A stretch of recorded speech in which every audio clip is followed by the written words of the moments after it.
Generators, transformers and transmission lines, उनकी हमने models हमने बनाए हैं। ठीक है, जिस तरह जनरेटर है, एक वोल्टेज सोर्स है, उसके साथ उसकी सिंक्रोनस रिएक्टेंस है, ट्रांसमिशन लाइन है, उसकी इंडक्टेंस है, उसकी कैपेसिटेंस है। ठीक है, और उसके बाद फिर उसके लिए हमने सर्ज एम्पीडेंस हमने डिफाइन किया था, उसकी करेक्टरिस्टिक इम्पीडेंस हमने डिफाइन की थी। इसी तरीके से ट्रांसफार्मर का जो मॉडल है उसकी हमने बात की थी। ठीक है, और इस चैप्टर में basically we will be dealing with the steady state analysis of an interconnected power system. ठीक है, power system is very very complicated. Thousands of generators are there, hundreds of thousands of transformers are there,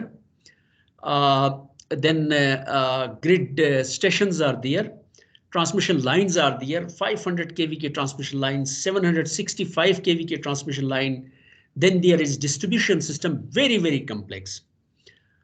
ठीक है, so इसमें हम एक interconnected system, इसी तरह का कोई कम्प्लेक्स इंटरकनेक्टेड सिस्टम है, अगर वो स्टडी स्टेट ऑपरेशन कर रहा है, ठीक है, तो उसका हम एनालिसिस करेंगे। फॉर एग्जांपल, एनालिसिस से क्या मुराद है, हम ये देखना चाहेंगे अगर एक सर्टन लोड जो है ना, certain amount of real power और certain amount of reactive power, different loads अगर ड्रा कर रहे हैं सिस्टम से, ठीक है, और जनरेटर्स हैं फॉर एग्जांपल, उनकी टर्मिनल्स में एक ख़ास किस्म की वोल्टेज है, वोल्टेज लेवल है, और वो एक ख़ास अमाउंट की पावर डिलीवर कर रहे हैं, एक्टिव पावर डिलीवर कर रहे हैं।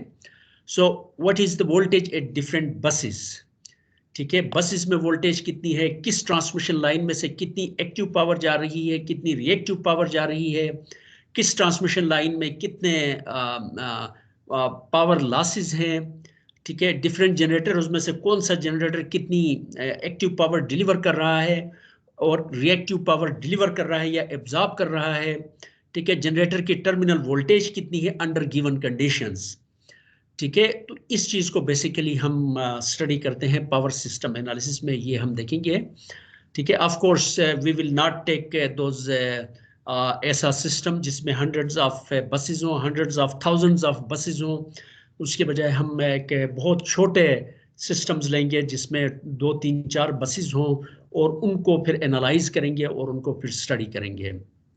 ठीक है, तो इसमें जो एजम्पशन है हमारी वो ये है कि of course study state analysis की बात करते हैं तो पावर सिस्टम जो है वो बैलेंस्ड है। ठीक है, और चूंकि बैलेंस्ड है तो इसका मतलब ये हुआ कि इसको हम रिप्रेजेंट कर सकते हैं bye it's single phase network से रिप्रेजेंट करते हैं और फिर इसको सॉल्व करते हैं। सर हम ठीक है, इन्फिनिट की बात करेंगे। इन्फिनिट क्या मतलब? वो जिसकी फ्रीक्वेंसी, जिसकी वोल्टेज मतलब इन्फिनिट होती है, मतलब कि जितनी आपको डिजायर्ड हो दे सकते। ऑफ कोर्स, तो इसमें हम देखेंगे कि जब सर्टन कंडीशंस में ऑफ कोर्स डिफरेंट लोड्स लगे हुए हैं, वो कितनी पावर ले रहे हैं, सिस्टम में पावर लॉसेस कितने हैं, उसके मुताबिक जनरेटर्स में कितनी वोल्टेजेस होंगी, डिफरेंट बसेस पे कितने वोल्टेजेस होंगे, ये सारी चीज़ें हम हर बस और जो है ना और डिफरेंट लाइंस के थ्रू कितनी पावर जा रही है और डिफरेंट बसेस पे कितनी वोल्टेजेस है, वो बेसिकली हम एस्टिमेट करके देखेंगे under given condition. Basically practically voltage levels क्या है डिफरेंट बसेस पे। सर बस ये शो कर रही है कि मतलब जहाँ पे दो different parts of the power system meet कर रहे होंगे, मीट करते हैं, नोड्स जिसको आप समझ लें, buses are nothing but nodes.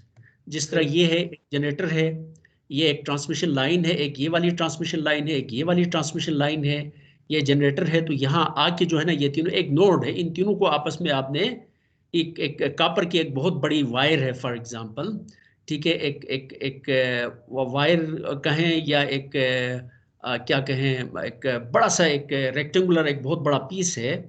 ठीक है, उसके साथ आपने जनरेटर को भी लाके कनेक्ट किया, उसके साथ आपने इस बस को भी कनेक्ट किया, इस बस को भी कनेक्ट किया, तो ये बेसिकली एक बस बन गई, नोड जिसमें एक से ज़्यादा जो कंपोनेंट्स आके उसके साथ मिल जाते हैं, कहीं पे जोड़ देते हैं उनको, उसको हम बस कहते हैं। ठीक है, अब जैसा कि आपने स्टडी किया है। जी बेटा। स्लाइड शो नहीं हो रही। अच्छा, तो पहले क्यों नहीं बताया आप लोगों ने? मैं तो इसी स्लाइड के बेस पे वो चीज़ें बस समझा रहा था।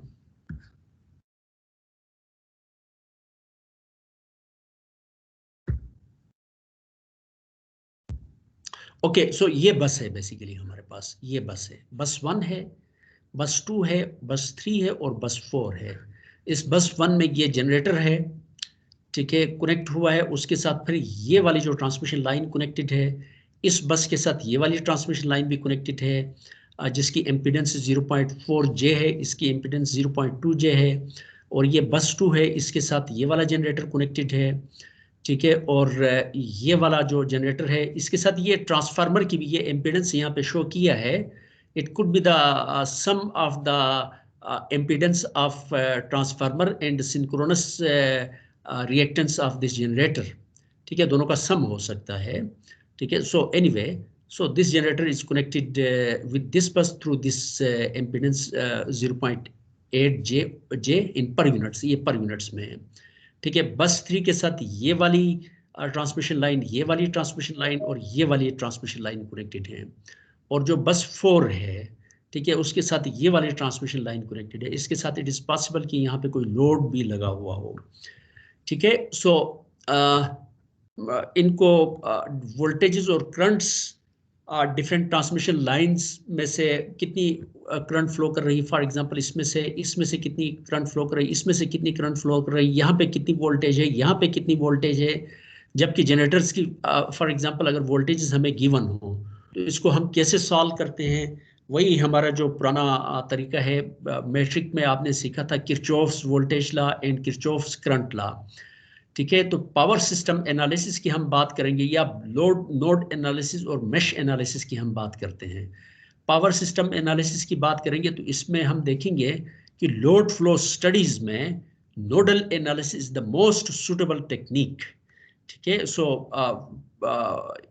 ये जो है पावर फ्लो एनालिसिस जो हम डिस्कशंस करेंगे अगले 5-6 लेक्चर्स में, उसमें basically we will analyse the power system using node analysis technique, ठीक है, किरचॉफ्स करंट लॉ जिसको भी कहते हैं, ठीक है। अगर हमारे पास नोडल एनालिसिस में बेसिकली क्या होता है, sum of all the currents going towards a node are equal to sum of the currents going away from the node, ठीक है। और उसमें आपने देखा होगा कि एक उसको अगर हम कोई 4-5 अगर नोड्स हैं, किसी सिंपल सा इलेक्ट्रिकल नेटवर्क है, ठीक है, और उसकी जब हम इक्वेशन हर नोड के ऊपर हम एक इक्वेशन लिखते हैं, 5 नोड्स हैं फॉर एग्जांपल, एक जीरो नोड के अलावा, रेफरेंस नोड के अलावा 5 नोड्स हैं, तो कितनी इक्वेशंस बनती हैं, 5 इक्वेशंस बनती हैं, ठीक है। और उसकी वो जो 5 इक्वेशंस हैं उनको हम इस तरीके से उनको हम अरेंज कर सकते हैं कि करंट्स आर इक्वल, एक करंट का एक वेक्टर बन जाता है that is equal to admittance matrix multiplied by voltage का वेक्टर, ठीक है। बेसिकली सेट ऑफ इक्वेशंस बन जाती हैं हमारे पास, ठीक है, और सेट ऑफ लीनियर इक्वेशंस बनती हैं जो सर्किट्स जो अब तक आप सॉल्व करते रहे हैं, ठीक है, और उनको फिर हम सॉल्व कर सकते हैं। मैट्रिक्स को इन्वर्स कर लें, फॉर एग्जांपल अगर करंट्स नोड्स की तरफ जो करंट्स आ रही हैं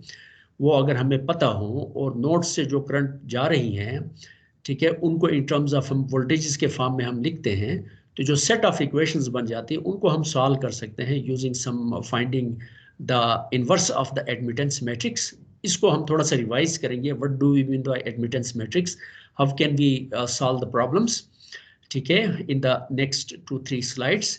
तो anyway, so we will have linear set of equations, उनको सॉल्व करना बड़ा आसान है। मैट्रिक्स की इनवर्स ले लें, जिस तरह लीनियर आपके पास कोई 4-5 इक्वेशंस हो तो एक मैट्रिक्स के फॉर्म में हम उनको लिख सकते हैं, और उसके बाद फिर उसको मैट्रिक्स का इनवर्स लेते हैं, उसके बाद उसको सॉल्व करते हैं। लेकिन पावर सिस्टम एनालिसिस की अगर हम बात करें तो यहाँ पे हमें करंट्स का पता नहीं होता है, यहाँ पे हमें basically we deal with powers, ठीक है। एक नोड में से कितनी रिएक्टिव पावर जा रही है, एक नोड की तरफ कितनी रिएक्टिव पावर या एक्टिव पावर आ रही है, and so on and so fourth, ठीक है।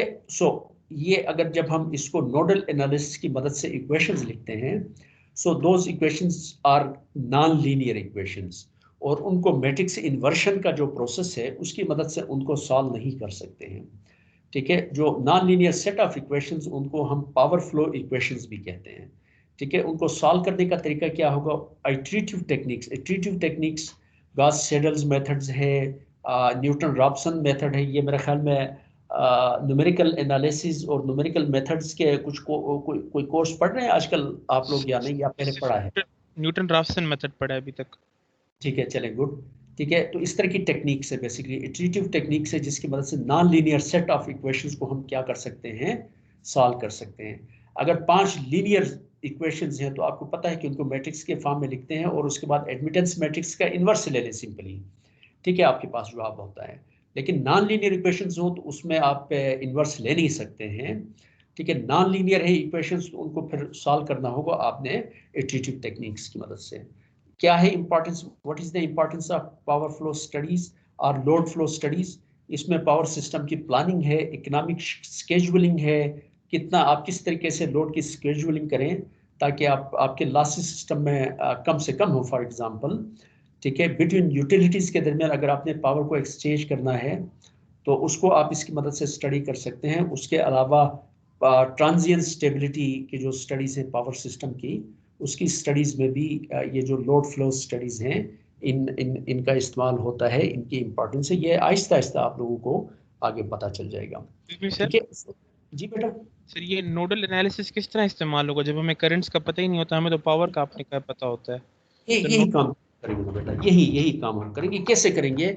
ये थोड़ा सा इस वजह से सिंपली जो सर्किट एनालिसिस भी आप लोग करते रहे उसके मुकाबले में ये थोड़ा सा कॉम्प्लिकेटेड बन जाता है। इसी वजह से तो हम न्यूटन रॉप्सन मेथड और गॉस सेडल मेथड्स की मदद से इटरेटिव टेक्निक्स इस्तेमाल करके फिर हम इनको सॉल्व करते हैं। तो वो कैसे करेंगे, यही बातें हमने आपको समझानी है, आपको सिखानी है, ठीक है। तो यहाँ पे हम देखते हैं कि एक सिंपल पावर सिस्टम है जिसमें एक जनरेटर है, जनरेटर कनेक्टेड है विद विद नोड 1, ठीक है। इसको जनरेटर 1 का नाम दे दें, नोड 1 के साथ कनेक्टेड है, ठीक है, थ्रू एन इम्पीडेंस J1, ठीक है।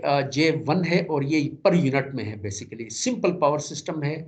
All the impedances in the unit of A common MVA base. वो पर यूनिट सिस्टम जो पहले आप स्टडी करते रहे बेसिकली चैप्टर 3 में, आप ऑलरेडी कैसे हम सिस्टम का पर यूनिट जो ड्रा कर सकते हैं, सर्किट को हम ड्रा कर सकते हैं, ये ऑलरेडी हम बात कर चुके हैं, ठीक है। तो ये जनरेटर है, ये इस बस के साथ कनेक्टेड है, ये बस और ये बस जो है थ्रू J04 पर यूनिट, ये भी पर यूनिट है, ठीक है। एम्पीडेंस है इस बस की, और ये वाली जो बस 2 है इसके साथ ये वाला जनरेटर कनेक्टेड है through an impedance J0.8 per unit है, ठीक है। फिर मैं I should repeat that this 0.8 it could be the sum of the impedance of the transformer का भी इफ आपको अगर याद हो, ट्रांसफार्मर को हम सिंपल रिप्लेस कर सकते हैं बाय एन एम्पीडेंस, ए सीरीज एम्पीडेंस। उसका इक्विवेलेंट मॉडल जो हमने देखा था उसमें सिंप्लीफाइड अप्रॉक्सीमेट इक्विवेलेंट मॉडल में एक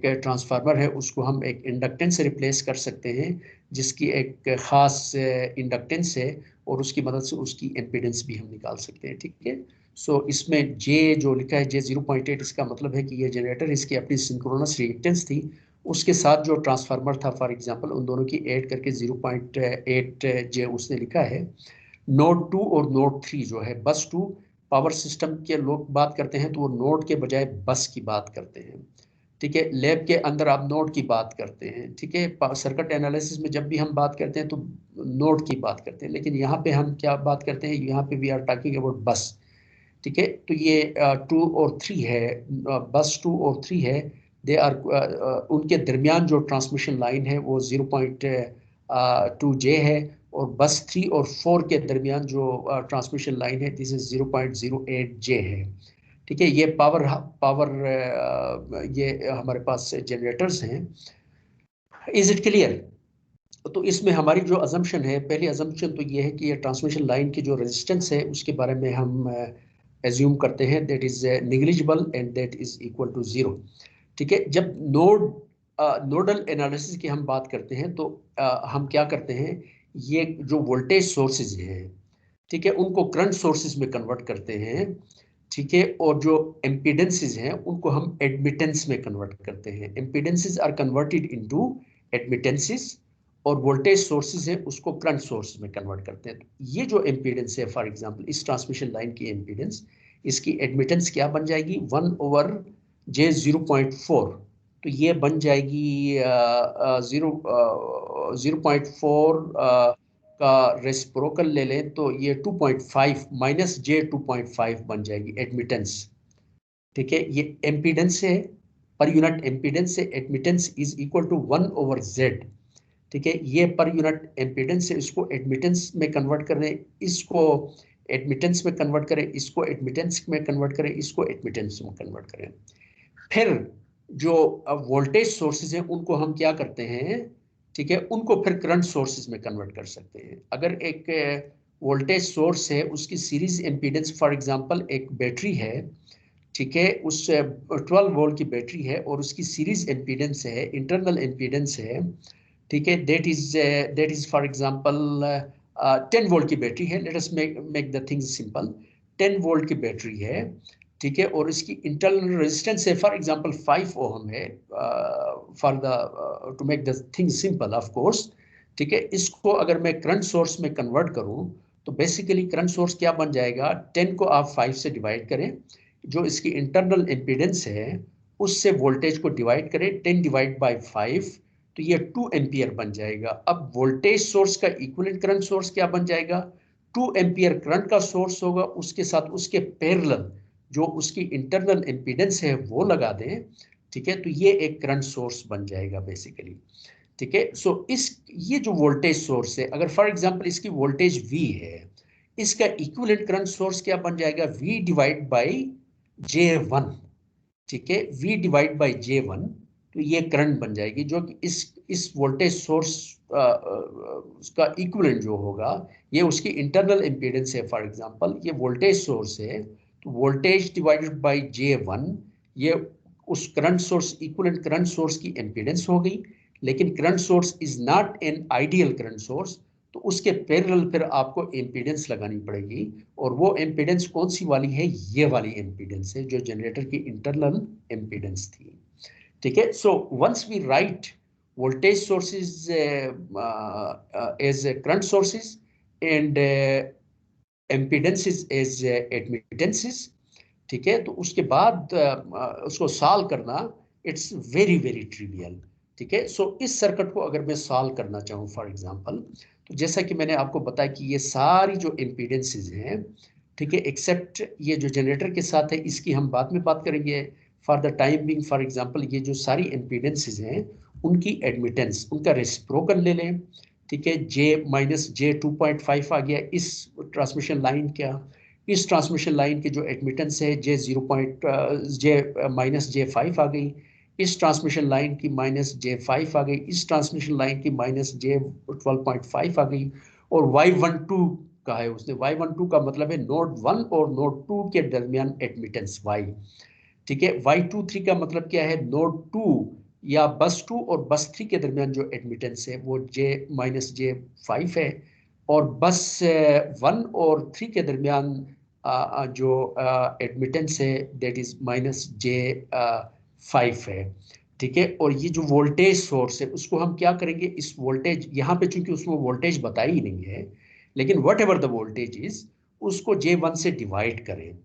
ठीक है, तो क्या बन जाएगी, मेरे पास एक करंट बन जाएगी, उस करंट का नाम I1 दे दे।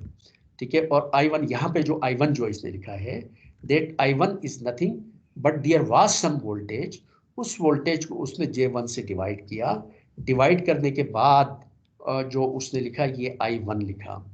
ठीक है, और यहाँ पे उसके करंट सोर्स, वोल्टेज सोर्स को जब करंट सोर्स में तब्दील करते हैं तो उसके पैरेलल हम क्या करते हैं, ये वाली इम्पीडेंस लिखते हैं, उसकी इंटरनल इम्पीडेंस, इसके साथ पैरेलल क्या होगी, इसकी इंटरनल इम्पीडेंस होगी। लेकिन चूंकि हमने नोडल एनालिसिस करनी है तो पैरेलल जो इंटरनल इम्पीडेंस होगी उसको भी हम उसका रेसिप्रोकल लेंगे, बेसिकली उसकी एडमिटेंस के फॉर्म में लिखेंगे। ठीक है, तो जो पैरेलल इसका जो करंट सोर्स बन जाएगी उसके पैरेलल J1 आ जाएगी, और J1 का को जब मैं एडमिटेंस में लिखूंगा तो -J1 आ जाएगा। और ये किसी बस के साथ बस 1 के साथ ये वाली जो एडमिटेंस है, इसको जब मैं करंट सोर्स के फॉर्म में लिखता हूँ तो ये वाली एडमिटेंस बेसिकली इस बस के साथ लगी है, और दूसरा इस एडमिटेंस का दूसरा पार्ट कहाँ जाके लगा है, it is with the reference. ठीक है, क्योंकि ये वाला जनरेटर जो है सिंगल फेज जनरेटर है फॉर एग्जांपल, तो इसका एक टर्मिनल किसके साथ लगा हुआ है, इक्विवेलेंट अगर सिंगल फेज मॉडल हम करते हैं तो एक टर्मिनल किसके साथ लगा होता है, जीरो नोड या रेफरेंस नोड के साथ लगा होता है। तो करंट सोर्स का भी एक टर्मिनल रेफरेंस नोड के साथ लगेगा, और दूसरा उसकी जो इम्पीडेंस है इक्विवेलेंट करंट सोर्स की, उसको एडमिटेंस के फॉर्म में लिखेंगे और इसके पैरेलल में लगाएंगे, करंट सोर्स के पैरेलल में। क्योंकि करंट सोर्स का जो एक टर्मिनल है वो किसके साथ लगा हुआ है, ये रेफरेंस नोड के साथ लगा है, और दूसरा टर्मिनल करंट सोर्स का कहाँ किसके साथ लगा है, बस 1 के साथ लगा है। इसी वजह से जो एडमिटेंस है, ठीक है, इक्विवेलेंट इसकी जो एडमिटेंस है करंट सोर्स की, एम्पीडेंस उसका रेसिप्रोकल लेंगे और उसका एक टर्मिनल जो है वो 0 बस के साथ लगाएंगे, रेफरेंस बस के साथ, और एक 1 के साथ लगेगा। ठीक है, इस वजह से इसका नाम हमने 10 Y10, ये नोटेशंस आर इंपॉर्टेंट। Y10 का मतलब क्या है, बस 1 और रेफरेंस नोड के दरमियान जो एडमिटेंस है। Y12 का मतलब क्या है, बस 1 और बस 2 के दरमियान जो एडमिटेंस है।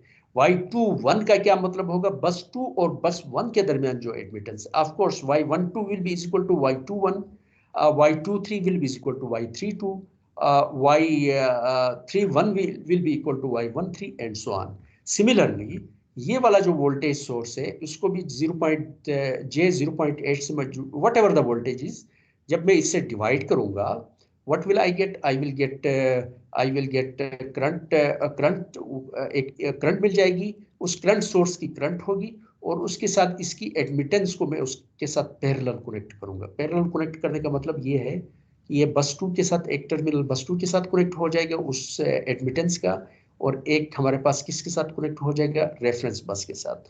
और ये I2 है। I2 कहाँ से आ गई, I2 बेसिकली ये जो वोल्टेज सोर्स है, इसकी जो वोल्टेज है उसको आप Z से डिवाइड करें, इस Z से डिवाइड करें, या इसकी वोल्टेज जो है उसको आप एडमिटेंस के साथ मल्टीप्लाई करें, इसकी एडमिटेंस निकालें, उसके साथ मल्टीप्लाई करें, तो हमारे पास क्या चीज आ जाएगी, इसका इक्विवेलेंट करंट सोर्स आ जाएगा, जो कि हमारे पास ये I2 है, और उसके साथ ये जो एडमिटेंस है यहाँ पे आ गई। ठीक है, जब ये चीज एक मरतबा मेरे पास आ गया ये नेटवर्क, अब इक्वेशंस लिखना बहुत ही आसान है। कैसे आसान है, सबसे पहले इस नोड पे आ जाए।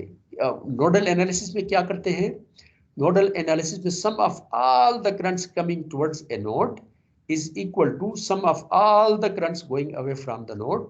ये जो नोड है या जो बस है, इसकी वोल्टेज V1 है, इस बस की वोल्टेज V2 है, इस बस की वोल्टेज V3 है, और इस बस की वोल्टेज V4 है। Sum of all the currents coming towards the node, ठीक है, तो इसमें से सिर्फ ये करंट आ रही I1, ठीक है, I1 ये करंट आ रही यहाँ पे है, I1 is coming towards this, और गोइंग अवे कैसे निकालूंगा, V1 माइनस 0, इस नोड की वोल्टेज क्या है, 0 है, V1 minus 0 multiply divided by एम्पीडेंस।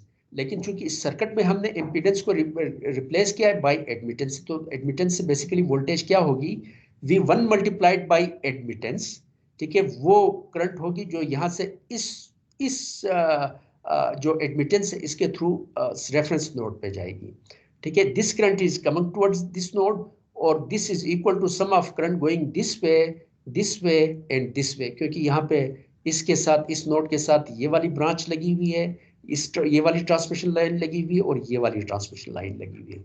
How much current will flow from here to this bus, इस डायरेक्शन पे कितनी करंट फ्लो करेगी, वो होगी V1 minus V2 divided by impedance of this bus. ठीक है, तो 1 डिवाइड बाय एम्पीडेंस किसके बराबर होती है, एडमिटेंस के बराबर होती है। जब हमने एडमिटेंस के फॉर्म में लिखा हो तो सिंपली हमने क्या करना है, V1 minus V2 multiplied by Y12 admittance से मल्टीप्लाई करते हैं। जो करंट इस तरफ जा रही है वो किसके बराबर होगी, V1 minus V3 into Y13। 3 से 1 की तरफ जो करंट जा रही है किसके बराबर होगी, वो होगी V3 minus V1 into Y13। 2 से 1 की तरफ जो करंट जा रही है वो किसके बराबर होगी, V2 minus V1 into Y12। ठीक है, तो आप किसी भी नोड के लिए आप इक्वेशन लिख सकते हैं। तो नोड 1 के लिए जो इक्वेशन होगी, जो करंट इस तरफ आ रही है, I1 is equal to Y10 plus V1 minus V2 Y12, ठीक है, plus V13 into V1 minus V3 Y13। आप इसको इस तरीके से भी लिख सकते हैं। सारी की सारी करंट्स जो है ना वो किस तरफ आ रही हैं, इस नोड की तरफ आ रही है। तो इसका मतलब है इन सारे करंट्स का सम क्या होगा, एक तो ये था नोडल एनालिसिस के जो है टेक्निक है, ठीक है, उसकी इक्वेशंस लिखने के बेशुमार तरीके, लेकिन उनको आपस में जब बाद में उन इक्वेशंस को रीअरेंज करते हैं तो हमेशा एक ही इक्वेशन आती है। मसलन पहली मर्तबा तो मैंने ये कहा कि ये करंट नोड की तरफ आ रही, बाकी सारी करंट्स अवे जा रही हैं। अब मैं कहता हूँ कि नहीं, सारी करंट्स नोड की तरफ आ रही, तो इन सबका सम किसके बराबर होगा? 0 के बराबर होगा। अब इक्वेशन क्या होगी? I1 नोड की तरफ आ रही, तो sum of all the currents coming towards node is equal to sum of all the current going away from the node. तो हम एज्यूम करते हैं अवे, नोड से अवे सारी करंट्स 0 हैं, तो sum of all the currents coming towards a node is equal to 0। तो ये I1 नोड की तरफ आ रही, और ये करंट अगर इसकी करंट की डायरेक्शन नोड की तरफ कर दूं तो क्या होगी? इसकी इक्वेशन क्या होगी? 0 minus V1 multiplied by Y1 0 होगी। अगर ये करंट इस नोड की तरफ आ रही तो इसकी इक्वेशन क्या होगी? V2 minus V1 into Y1 2 होगी। ये करंट अगर नोड की तरफ आ रही है तो इसकी इक्वेशन क्या होगी? V3 minus V1 into Y1 3 होगी। उसको जब दोबारा रीअरेंज करते हो तो ultimately what you get this equation, the same equation that we have. आप ये कर सकते हैं कि सारी करंट नोड से अवे जा रही है, ठीक है, तो फिर क्या होगा? ये करंट -1 होगी, -1 plus V1 minus V2 into Y12 plus V1 into Y1 0 plus V1 minus V3 into Y13, ठीक है। और उसमें चूंकि -1 ये मैंने कहा था कि अवे जा रही, तो sum of all the currents going away, तो इसको माइनस अवे कर दिया, तो इसका माइनस साइन माइनस कर दिया था, लेकिन चूंकि उस माइनस को फिर मैं दूसरी साइड पर ले जाऊं तो ये प्लस बन जाएगी, फिर यही इक्वेशन बन जाएगी। Is it clear? So by looking at the node, for example, मैं इस नोड के लिए इक्वेशन लिखूं, ठीक है, सम ऑफ, मुझे पता है कि ये करंट नोड की तरफ आ रही है, मैं एज्यूम कर सकता हूँ ये अवे जा रही, अगर अवे तो फिर इसको फिर माइनस लिखूंगा, लेकिन चूंकि ऑलरेडी करंट नोड की तरफ आ रही तो अवे करने की जरूरत नहीं है। तो I1 जो नोड की तरफ आ रही, that is equal to going away, sum of all the currents going away. So I2 is equal to, यहाँ से अवे कहाँ जा रही? एक रेफरेंस नोड की तरफ जा रही, V2 इंटू Y20 हो गया, जो इस नोड 3 की तरफ आ रही, या बस 3 की तरफ जो करंट आ रही है वो किसके बराबर होगी? V2 minus V3 into Y23। और यहाँ से इस तरफ जो जा रही, इस बस के थ्रू जो इस लाइन के थ्रू जा रही है, वो किसके बराबर होगी? V2 minus V1 into Y12। ये देखें, Y12 V2 minus V1 plus Y23 V2 minus V3, ठीक है। अब इस नोड पे आ जाए, इस नोड के ऊपर कोई करंट इंजेक्ट नहीं हो रही है, जिस तरह यहाँ पे करंट सोर्सेज लगे हुए थे जिनकी करंट नोड्स की तरफ है, तो इसके साथ कोई इस तरह का कोई करंट सोर्स नहीं लगा हुआ है, ठीक है। So currents coming towards node equal to 0। इस नोड के ऊपर खड़े हैं तो आप एज्यूम करें कि सारी करंट्स इस नोड से अवे जा रही हैं, या सारी करंट्स नोड की तरफ आ रही है, it is up to you. या आप एज्यूम करें कि इस यहाँ करंट नोड से अवे जा रही है और यहाँ से नोड की तरफ आ रही है। जब नोड की तरफ आ रही हो तो V1 माइनस V2 लिखेंगे, जब नोड से अवे जा रही हो जिस नोड से, V1 माइनस V3 लिखेंगे, नोड से अवे जा रही हो तो V3 माइनस V4 लिखेंगे, ये आपकी मर्जी है। बाकी आपने इस नोड के ऊपर खड़ा होना है, आपने सोचना है कि सारी करंट नोड से अवे जा रही है, या सारी करंट नोड की तरफ आ रही हैं, या उनमें से कुछ करंट नोड की तरफ आ रही, कुछ अवे जा रही है, डजंट मैटर। लेकिन इक्वेशन लिखते वक्त आपने फिर ख्याल रखना है कि अगर नोड की तरफ कोई भी करंट आ रही है तो जिस नोड से आ रही है उसकी वोल्टेज पहले लिखेंगे और इस नोड की बाद में लिखेंगे, अगर करंट इस तरफ आ रही है, और उसकी एडमिटेंस से आप मल्टीप्लाई करेंगे। अगर आप एज्यूम करते हैं कि ये वाली करंट अवे जा रही है तो V3 minus V2 multiplied by Y23 लिखेंगे, ये आपकी मर्जी है, ठीक है। लेकिन इसमें हम ये इक्वेशन लिखते वक्त हम यही बात करते हैं कि चले आप नोड के ऊपर खड़े हैं, 3 के ऊपर, आप ये एज्यूम करते हैं सारी करंट अवे जा रही है, ठीक है। तो चूंकि इस नोड की तरफ कोई करंट आ नहीं रही है तो इस राइट साइड पे क्या होगी? Sum of all the current coming towards the node is equal to sum of all the currents going away from the node, sum of all the currents coming towards node is equal to 0, ठीक है। सो 0, लेकिन away जो away जा रही वो किसके बराबर होगी? V3 minus V2 multiplied by Y23 plus V3 minus V1 Y3 minus V3 minus V1 Y13 plus V3 minus V4 V3 minus V4 into Y34, ये भी हो गया, ठीक है। और उसके बाद ये वाला नोड है 4, ठीक है। फोर्थ नोड के लिए हमारे पास है sum of all the currents coming towards node, एक ही इसके साथ एक ही बस इसके साथ कनेक्टेड है ट्रांसमिशन लाइन, तो इससे इस तरफ जो करंट जा रही है बेसिकली कहीं जा रही है क्या इस बस में से? नहीं जा रही, तो 0 इज इक्वल टू Y34, यहां से जो करंट इस तरफ जा रही है, ठीक है, Y34 V4 minus V3 into इन दोनों के दरमियान एडमिटेंस, ठीक है, तो ये इक्वेशन आ गए। अगर इन इक्वेशंस को मैं रीअरेंज करूं, y1 यहाँ, y2 यहाँ, y3 और यहाँ पे y4 भी, क्योंकि 4 नोड्स है ना, तो y4 भी होगा, लेकिन y4 के साथ क्या होगा, 0 इंटू y4, क्योंकि y1 से यहाँ i1 पहली इक्वेशन लिखे तो y1 डायरेक्टली y4 के साथ कनेक्टेड नहीं है, तो यहाँ से डायरेक्ट इस तरफ कोई करंट नहीं आ रही, तो y4 की जो नोड 4 से नोड 1 की तरफ जो करंट फ्लो है दैट इज इक्वल टू 0। ठीक है, बेसिकली यहाँ पे प्लस 0y4 में लिख सकता हूँ इसके साथ, ताकि v1 v2 v3 और v4 सारी चीजें आ जाए, प्लस 0 इंटू v4। ठीक है, सो ये जो इक्वेशंस आई हैं, ठीक है, इन इक्वेशंस में से अब एक वेरी इंटरेस्टिंग थिंग इज दियर। ठीक है, तो इसमें ये देखें, अब इन इक्वेशंस को लिखना बहुत ही आसान है, आप सिर्फ इंस्पेक्शन से भी आप लिख सकते हैं। अगर आपने थोड़ा सा एक दो प्रॉब्लम्स आपने कर लिए, इट्स वेरी सिंपल। अगर आप इसको जब मैं रीअरेंज करके लिखता हूं तो एक बड़ी इंटरेस्टिंग टाइप का इसका एक स्ट्रक्चर बनता है इस इक्वेशन का। पहली इक्वेशन को देखें, v1 के साथ क्या चीज मल्टीप्लाई हो रहा है, नोड 1 की बात करते हैं, नोड 1 की इक्वेशन है। इस साइड पे क्या चीज है, करंट जो इंजेक्ट हो रही है नोड 1 पे, या जो करंट सोर्स इसके साथ लगा हुआ है, और ये क्या चीज है, this is the admittances, all the sum of all the admittances connected with node 1। Node 1 के साथ ये वाली एडमिटेंस कनेक्ट है, ये वाली एडमिटेंस कनेक्ट है, ये वाली एडमिटेंस कनेक्ट है। ठीक है, I1 इज इक्वल टू ये सारी एडमिटेंसेस का सम मल्टीप्लाइड बाय नोड 1 की voltage. Is it clear, minus अब नोड 2। ठीक है, अब यहां पे देखें, अगला पहली टर्म तो ये आ गई, इस नोड के साथ जितनी भी एम्पीडेंसेस हैं उन सब का सम ले लें, v1 के साथ मल्टीप्लाई करें, माइनस नोड 2 की वोल्टेज, नोड 1 की इक्वेशन लिखते हैं तो नोड 2 की वोल्टेज लिखें, और नोड 1 और नोड 2 के दरमियान जो एडमिटेंस है वो लिखें और माइनस का साइन लिखें। फिर नोड 1 और नोड 3 के दरमियान जो एडमिटेंस है वो लिखें और नोड 3 की वोल्टेज से मल्टीप्लाई करें।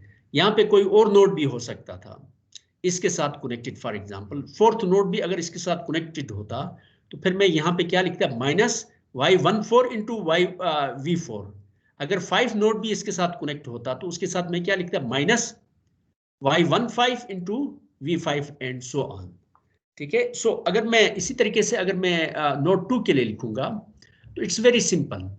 आपने ये लिखना है कि आपने y इसकी तरफ जो करंट आ रही किसके बराबर है, I2 के बराबर है।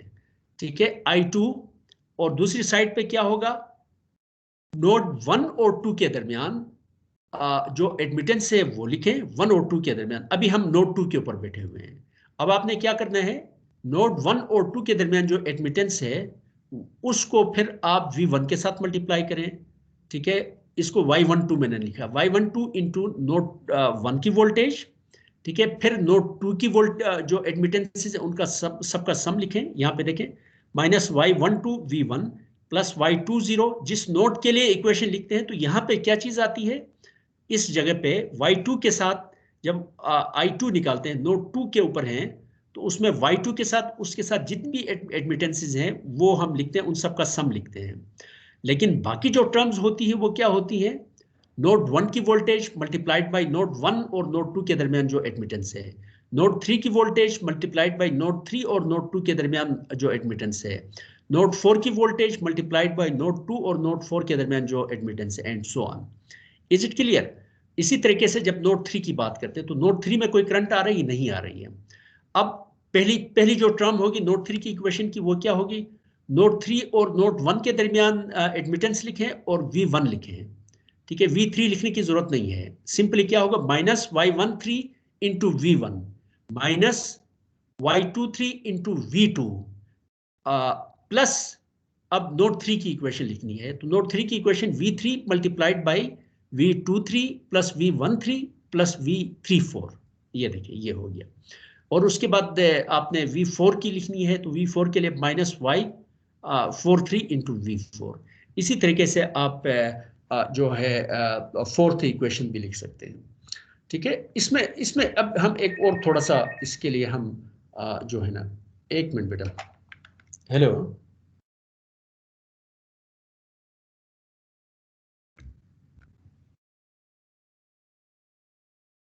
मेरी क्लास है इस वक्त। ठीक है, बस उनसे कहें कि आने की जरूरत नहीं, ठीक है, और उनसे कहें कि मत आए, उनसे कहें ना आए, ठीक है।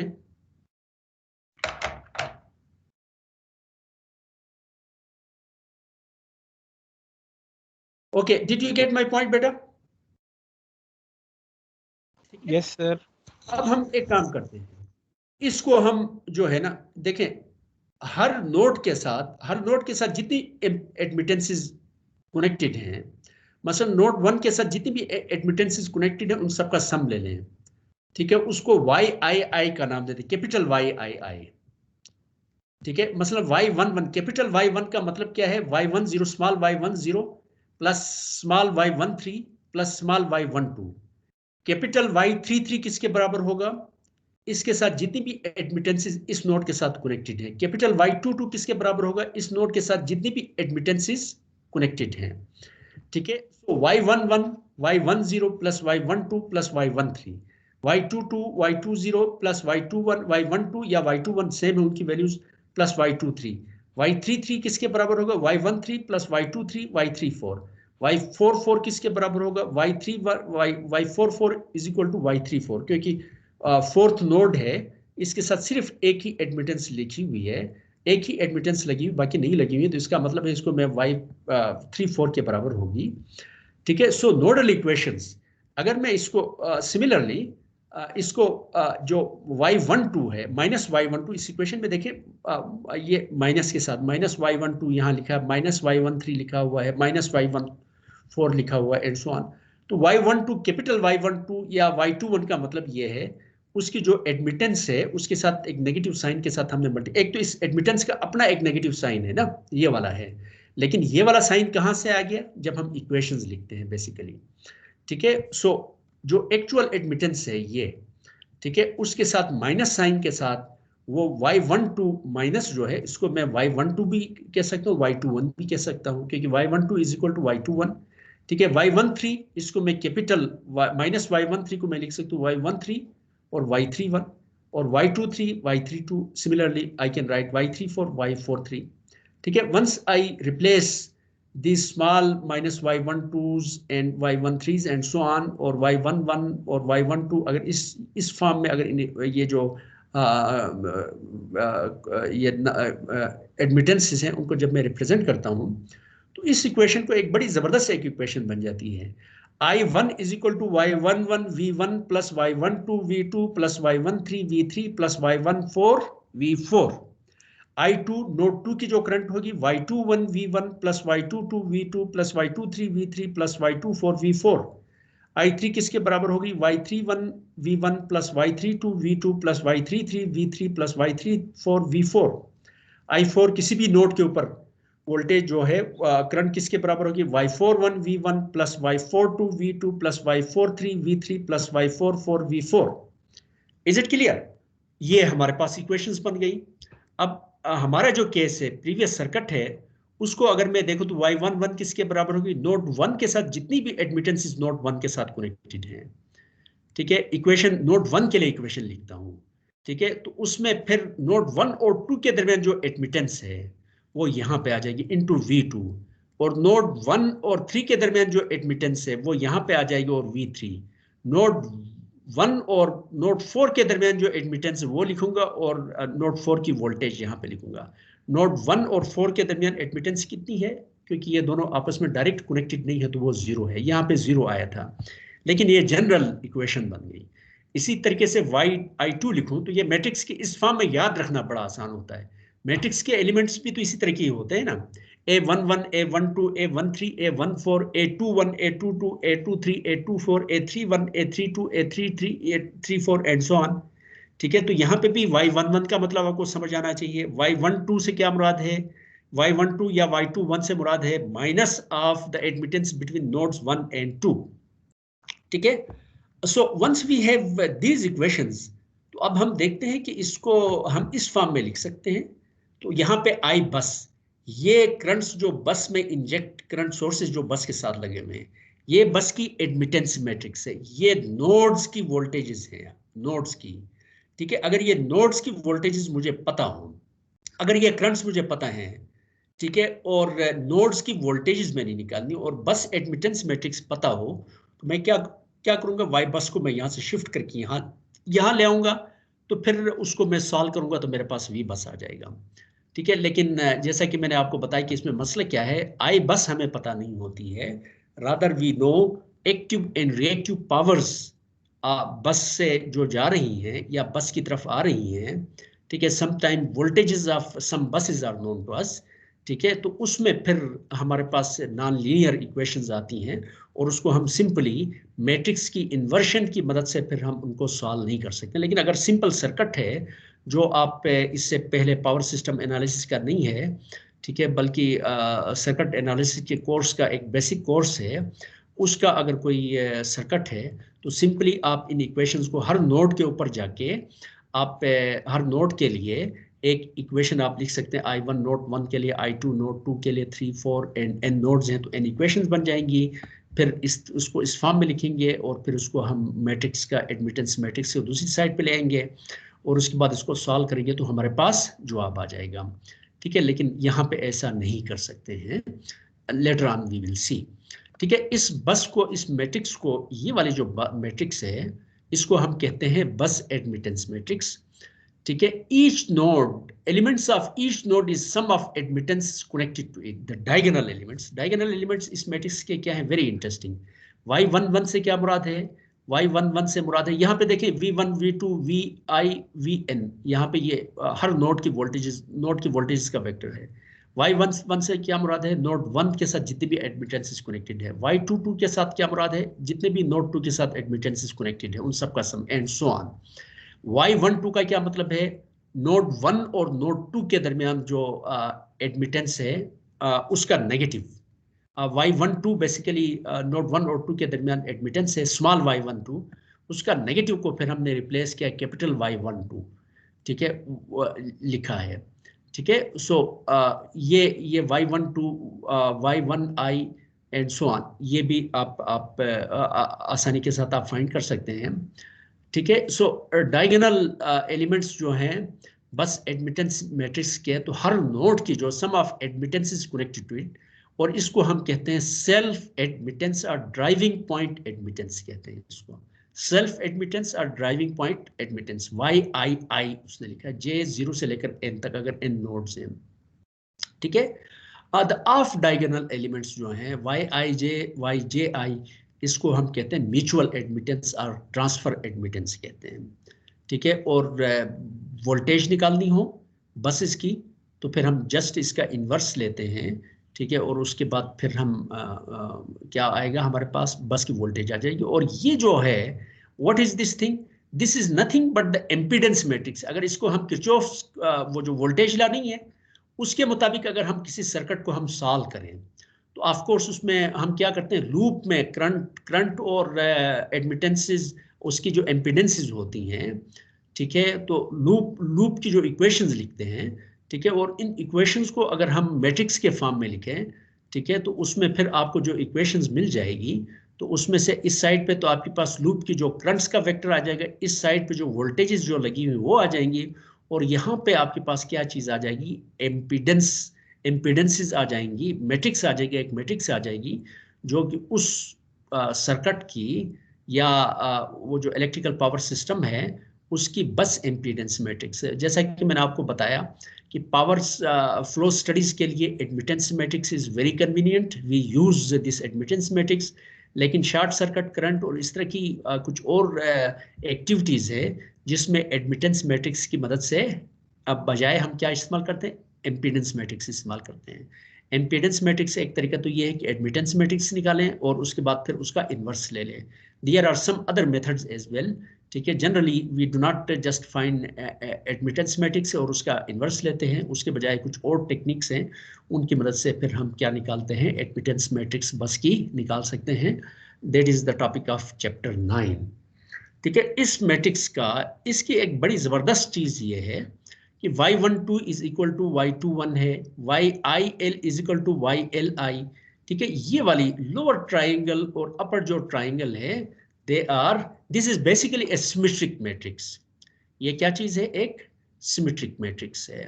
इसका अगर आप ट्रांसपोज ले लें तो एग्जैक्टली वही ट्रांसपोज आता है। और एक और चीज, ये स्पार्स मैट्रिक्स है। स्पार्स का मतलब क्या है, इसके बहुत सारे एलिमेंट्स क्या हैं, दोज आर जीरो। मसलन नोड 1 और नोड 4 के दरमियान is there any direct path between node 1 and node 4? No. So इसका जो ये जो मैट्रिक्स मैं लिखूंगा, ठीक है, मसलन यहाँ पे जो मैंने लिखी है, दिस इज अगर ये 4 के लिए है तो y14 किसके बराबर होगा, 0 के बराबर, क्योंकि हर नोड के साथ सिर्फ चंद एक कनेक्शंस होते हैं। इसमें बेशुमार नोड्स हैं या बेशुमार बसेस हैं, वो सारी की सारी बसेस इसके साथ कनेक्ट नहीं है। इस बस के साथ सिर्फ 3 जो हैं, एक 1 2 3, ये 3 जो कंपोनेंट्स एडमिटेंसेस है ये इसके साथ कनेक्टेड है। तो इसका मतलब है कि यहाँ पे जो हम लिखेंगे y14, y15, y16, y17 and so on, all those will be 0। Similarly कुछ और नोड्स हैं उनके साथ जो नोड्स डायरेक्टली कनेक्टेड नहीं है, ठीक है, मसलन y3 और यहाँ पे nth नोड यहाँ कहीं है या n बस है, y3n could be 0, y3 is not connected directly with the nth bus, so y3n will be equal to 0। so ये मैट्रिक्स के बहुत सारे एलिमेंट्स हैं, those are sparse, ठीक है। तो इसका मतलब है ये स्पार्स मैट्रिक्स है।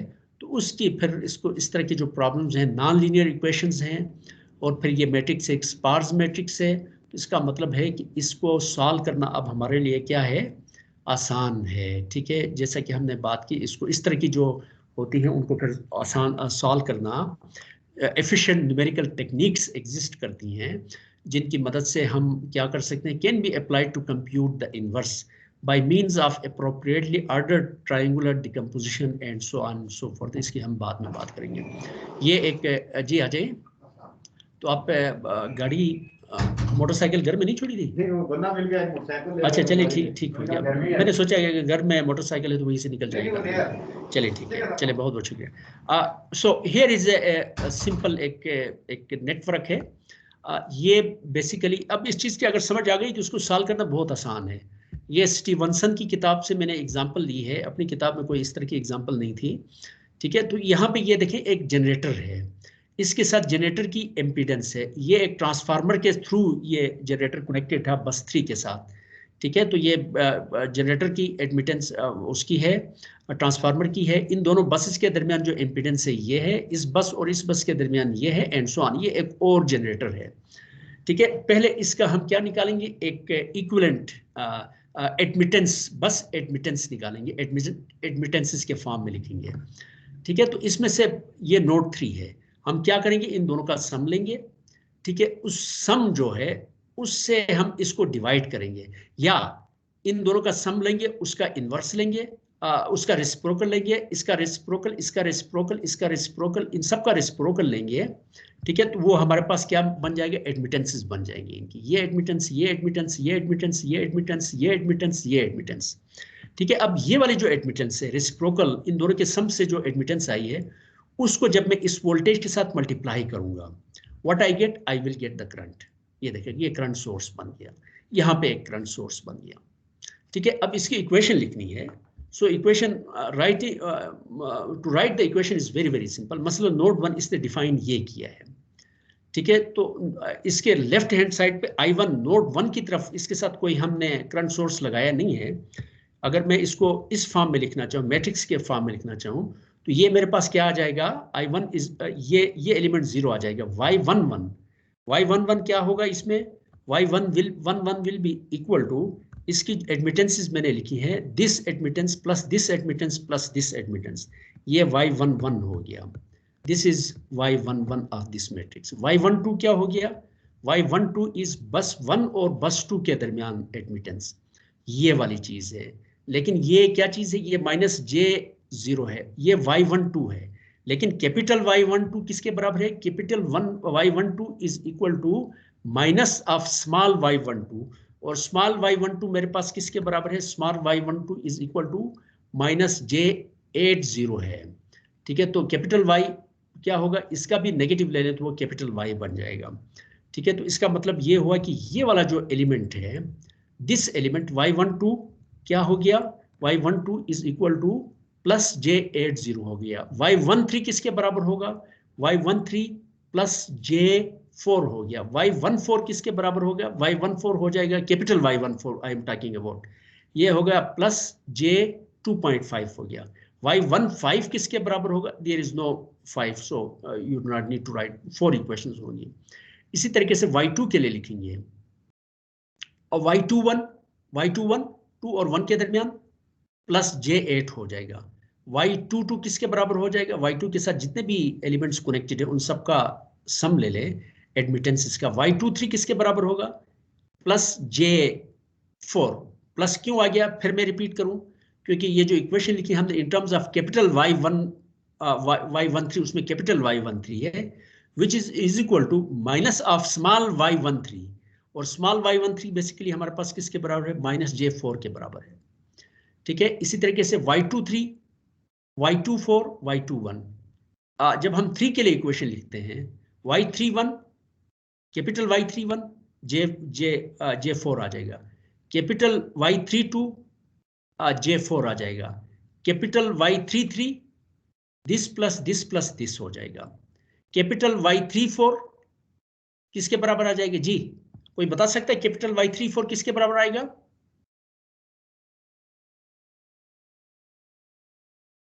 जी जी तैमूर,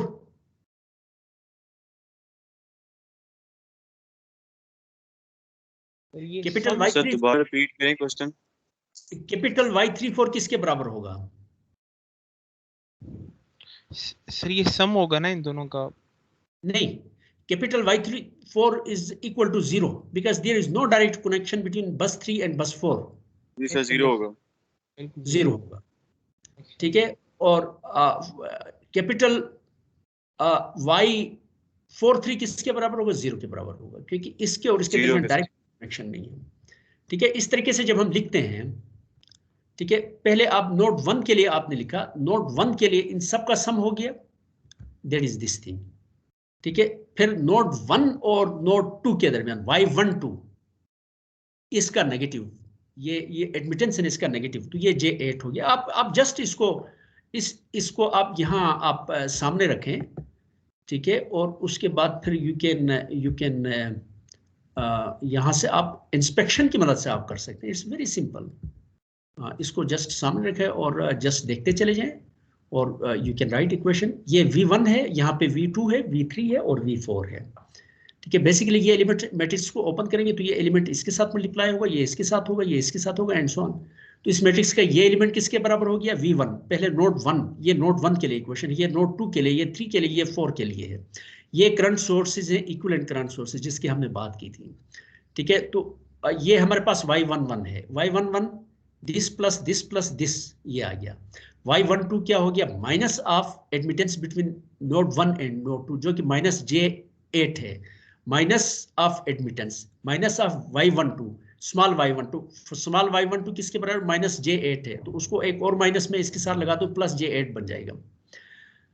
ये हमारे पास क्या हो गया, Y1 और 3 के दरमियान ये चीज है, तो इसका प्लस लिख दें। Y1 और 4 के दरमियान प्लस ये आ गया। उसके बाद नोड 2 के ऊपर आ जाए, नोड 21 यहाँ पे आ गया, उसका प्लस, उस माइनस के साथ जब इसको लिखेंगे तो ये प्लस हो जाएगा। Y22 इन सब का सम लिखें। Y23 इसके और इसके दरमियान जो एडमिटेंस है प्लस J4 आ गया। Y24 किसके बराबर होगा, Y24 is equal to this thing. ठीक है, Y24 is equal to this thing. ठीक है, 2 और 4 के दरमियान, इसके साथ नेगेटिव भी आना चाहिए, इसके साथ उसने नेगेटिव नहीं लिखा है, या मेरे ख्याल में मिट गया है। ठीक है, यहाँ पे नेगेटिव साइन होगा क्योंकि इसका 1 और कुछ था ना, इसकी एडमिटेंस जो थी, जो ओरिजिनल नेटवर्क था, उसको अगर हम देखें तो इट इज़ J0.2 है, तो इसका रेसिप्रोकल ले लें तो माइनस J5 हो जाता है। ठीक है, so anyway, so this is the equation that we have. Node 2 के लिए लिख सकते हैं, नोड 3 के लिए, और यहाँ पे ये। अब इसको तो सॉल्व करना बड़ा आसान है क्योंकि राइट हैंड साइड का वेक्टर हमें पता है, ये सारी मैट्रिक्स हमें पता है, तो इसका इन्वर्स ले लें, वहाँ से फिर आपके पास हर नोड की आपके पास क्या चीज़ आ जाएगी, वोल्टेज आ जाएगी। लेकिन अगले लेक्चर में हम देखेंगे, नहीं अगले से अगले लेक्चर में हम देखेंगे कि non linear set of equation को सॉल्व हम कैसे करते हैं। न्यूटन रॉप्सन मेथड है, गॉस सेडल मेथड है। ठीक है। और फिर उससे अगले लेक्चर में फिर हम इन्हीं इक्वेशंस को हम दोबारा रिविजिट करेंगे और हम देखेंगे कि हमारे पास चूंकि जो करंट्स यहाँ पे जो करंट्स लिखी इनके बजाय फिर क्या चीज़ है, यहाँ पे बेसिकली पावर्स इंजेक्ट हो रही हैं या पावर्स डिलीवर हो रही है नोड से, उस वजह से set of non linear equations बन जाती हैं जिनको फिर हम क्या करेंगे, सॉल्व करेंगे। सो this is enough for today. अभी असल में मेरा अभी एक और लेक्चर है, इस वजह से मैं जल्दी जल्दी आपसे रुखसत चाहूँगा।